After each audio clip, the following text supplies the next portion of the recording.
រឿងនិទានព្រះអង្គម្ចាស់រក្សាដាំងនិងកូនសេះវេទមន្ត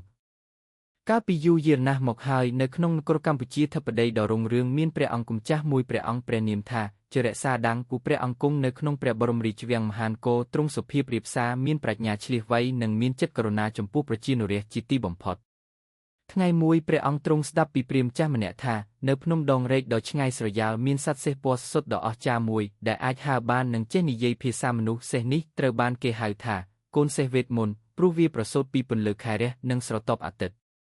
ព្រះអង្គរក្សាដាំងទ្រង់ចង់បានសេះអស្ចារ្យនេះយ៉ាងខ្លាំងទើបទ្រង់សម្រេចព្រះទ័យធ្វើដំណើរទៅរកព្រះអង្គបានដើរកាត់ព្រៃជ្រៅឆ្លងទន្លេឡើងភ្នំខ្ពស់រហូតដល់ទៅជម្រាបសេះវេទមន្តអោសេះវេទមន្តអើយខ្ញុំជាព្រះអង្គម្ចាស់រក្សាដាំងមកពីនគរកម្ពុជាធិបតីចង់បានអ្នកធ្វើជាសត្វពាហនៈរបស់ខ្ញុំព្រះអង្គទ្រង់មានព្រះបន្ទូលសេះវេទមន្តបានឆ្លើយវិញយ៉ាងខ្ពស់ថ្កថ្កុងគឺអោព្រះអង្គម្ចាស់ខ្ញុំអាចធ្វើតាមបទបញ្ជារបស់អ្នកបានប៉ុន្តែសូមអ្នកសន្យាថានឹងប្រើអំណាចរបស់អ្នកដើម្បីជួយអ្នកក្រីក្រនិងការពារអ្នកគ្មានទីពឹងព្រះអង្គរក្សាដាំងទ្រង់សន្យាយ៉ាងពិតប្រាកដហើយសេះវេទមន្តក៏ទទួលយកការអញ្ជើញពួកគេបានហើរត្រឡប់មកព្រះបរមរាជវាំងវិញពេលនោះនគរកម្ពុជាធិបតីកំពុងជួបនឹងគ្រោះថ្នាក់ធំមួយមានយក្សអសុរមួយឈ្មោះគិរីហ៊ូបានមកវាយប្រហារនគរដោយចង់យកទឹកអម្រឹតដែលរក្សានៅក្នុងព្រះបរមរាជវាំង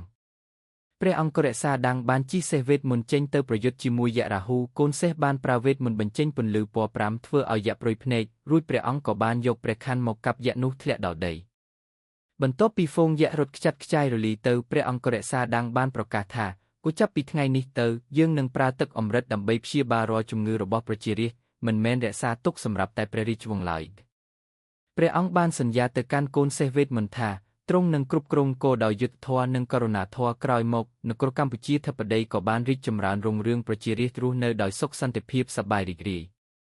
ចំណែកឯកូនសេះវេទមន្តវាបានរស់នៅជាមួយព្រះអង្គរក្សាដាំងរហូតដល់ព្រះអង្គសោយទីវង្គតទើបហើរត្រឡប់ទៅឋានសួគ៌វិញដោយទុកគុណសម្បត្តិរបស់ព្រះអង្គជាកេរមរតកដល់ប្រជាជនទៅ